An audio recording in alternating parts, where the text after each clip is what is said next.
Hello everyone, just a quick video to let you know that the government has finally released its motorcycle access to bus lanes consultation. We told you that we would flag this up as soon as it became live, and I'm glad to say it finally has appeared. The consultation was actually opened on Sunday the 17th. Now it's a little bit strange for a consultation to open on a Sunday, and the announcement for it was probably missed by a large number of people because it was hidden in a wider announcement about the plan for drivers. So there's been a report on low traffic neighbourhoods, there's comments there about 20-mile-an-hour speed limits, and this is the things that the mainstream media has picked up.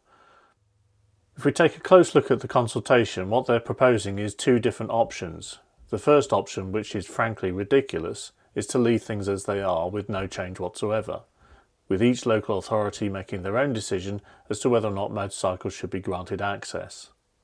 Now, as we've seen over the last 30 years, this has produced a patchwork approach across the country. And in places like London and Birmingham, where you'll be travelling across borders between local authorities from one borough to borough in London, from say Sandwell into Birmingham in the Midlands, you can cross a border that's totally invisible, and all of a sudden the bus lane that you're travelling in, the access rights change. This is ridiculous, it's inconsistent, produces a large number of fines for people who shouldn't really be getting fines for no good reason at all. So the second option is obviously the one that we want you to push for, and that is to give default access as the standard outcome in all bus lanes throughout England and Wales. Now it's important to note that this is for England and Wales only, it doesn't cover Scotland. For Scotland, the powers are devolved to the Transport Scotland, so we will be pushing Scotland to follow suit and do a similar consultation, if not just introduce the regulations there. Of course, Northern Ireland already gives motorcycle access to all its bus lanes, so it's not an issue there. But for England and Wales, this consultation is setting up a standard default position, or potential for a standard default position, for all bus lanes in the country. And that's with flow and contraflow bus lanes. Now, since this consultation was promised, we have been pushing the DFT to say that they should include busgate access in this consultation. Now, sadly, they haven't taken that on board, and so the consultation only covers with flow and contraflow bus lanes. It doesn't include busgates. But we would suggest that when you respond to this consultation, you actually make mention of busgates too. Now, if you take a look at the consultation questions, if you click on the links, we'll send all the links in the descriptions below. If you look at the consultation itself, there's only a handful of questions that you need to answer. It'll take you no more than 5 minutes to do it. Some of them are the usual, do you agree, disagree, slightly agree, all the usual options. And then you've got some open field ones where you can give in the reasons for the answers that you're given. Now, we would suggest a few comments that should be made in the various questions. So, for example, when you say whether or not you agree that local authorities should be able to choose to allow motorcycles to use bus lanes on their networks, we're pushing for you to be answering that you disagree with that. Whether it be disagree or strongly disagree is entirely your choice. But the reason for this is, again, the consistency. We can't allow each authority to make a different decision. It's a bit like asking each local authority to decide which side of the road a car drives on. You know, you can't do that. Bus lanes are a national phenomena.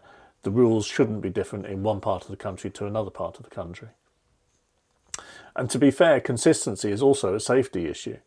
One of the things they ask about is the risk to other road users, including pedestrians and cyclists. Well, one of the biggest reasons why pedestrians don't expect to see a motorcycle in the bus lane is because the policy isn't consistent. Make the policy consistent, and there's no question that a pedestrian is going to be aware that they need to be looking for a motorcycle in the bus lane. Whereas currently, if you live in one part of the country, you don't expect to see a motorcycle, and if you live in another part of the country, you do. It's ridiculous. So another question is, how far do you agree or disagree with the following statement? If it is safe to do so, motorcycles should be allowed to access bus lanes by default. Needless to say, we would like you to answer strongly agree for that one. Provide an explanation for that. Again, it's to do with the consistency and making the road safer for all road users, not just motorcyclists. This is for all road users. It will be safer with a consistent approach to this policy. It then asks about the benefits and the risks.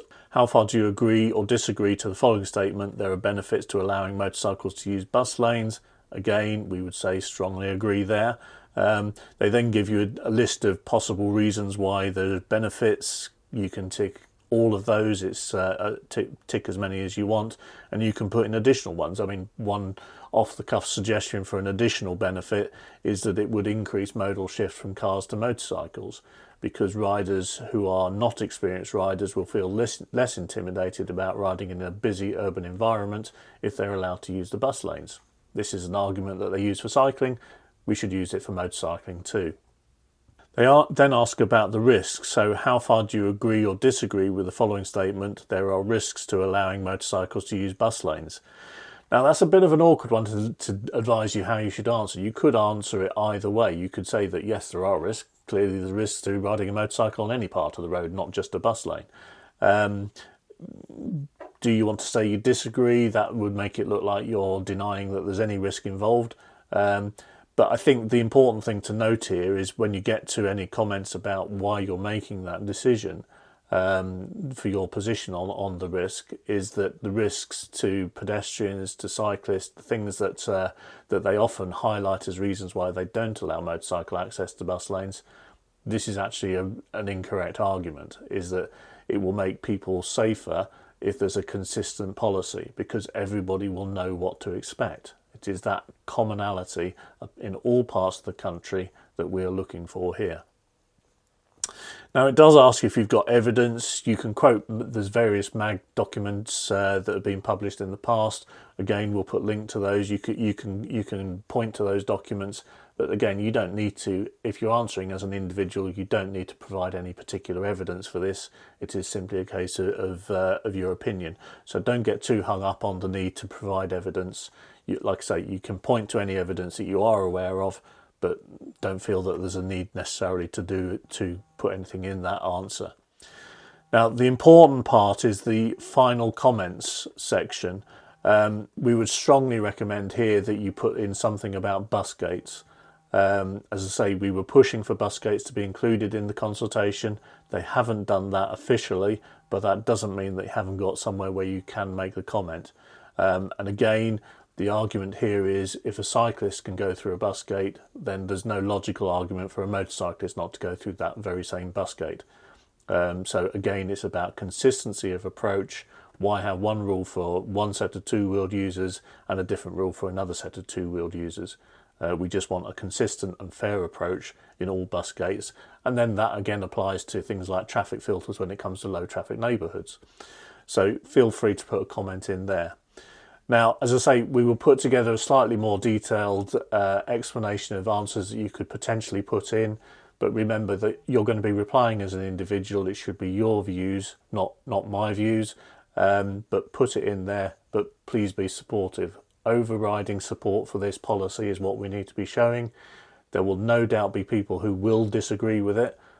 We need to show that the people who actually use motorcycles, the motorcyclists, are very keen for this to become a standard policy across the country. Remove any kind of doubt when it comes to a bus lane. You can use all bus lanes. That's the situation we need to get to, and this is what this consultation gives us a chance to achieve. So please do act on it. Say you've got until the 9th of June, but don't leave it till tomorrow. And then we need to also be creative and think about it. Somebody has pointed out to me already that an awful lot of the questions, if you download all the questions, you can see that there are more questions if you answer as a organisation. A lot of those are clearly aimed at local authorities for them to give their opinion and feedback, which is perfectly legitimate. But it may be worth your while, if you live in a part of the country where the motorcycle access is allowed, speak to your local councillor and ask them to make sure that the officers in your area do respond to this consultation and respond positively, because it will make their lives easier if it is a blanket policy. They won't need to do transport regulation orders to change access. It will be a default thing that is there, just as it is for cycling. where any bus lane that goes in, cyclists are allowed to use it. We just need to get to that same position for motorcycling. It will save time and effort. We won't have need for constant trials to figure out whether or not it works. We just need a simple, straightforward policy.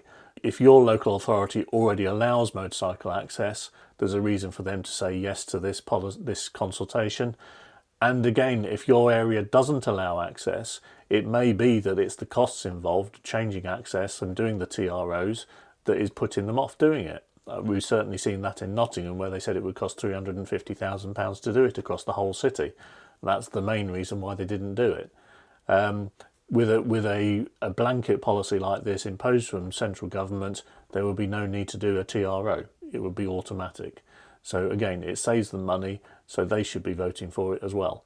But yes, let's get inventive about this. Let's ask all your friends, anybody who rides a motorcycle, ask them to complete the consultation. Again, it only takes 5 minutes as an individual. Even if you've got people who don't ride motorcycles, if you can explain to them why it makes sense to them for a consistent policy on motorcycle access, get them to fill in the consultation as well. We need as much support for this as possible. This is an opportunity we're not likely to get again in the very near future, so let's not miss this opportunity. Let's get everybody completing this consultation, letting the government know that option 2 is the right approach. Thank you for your time.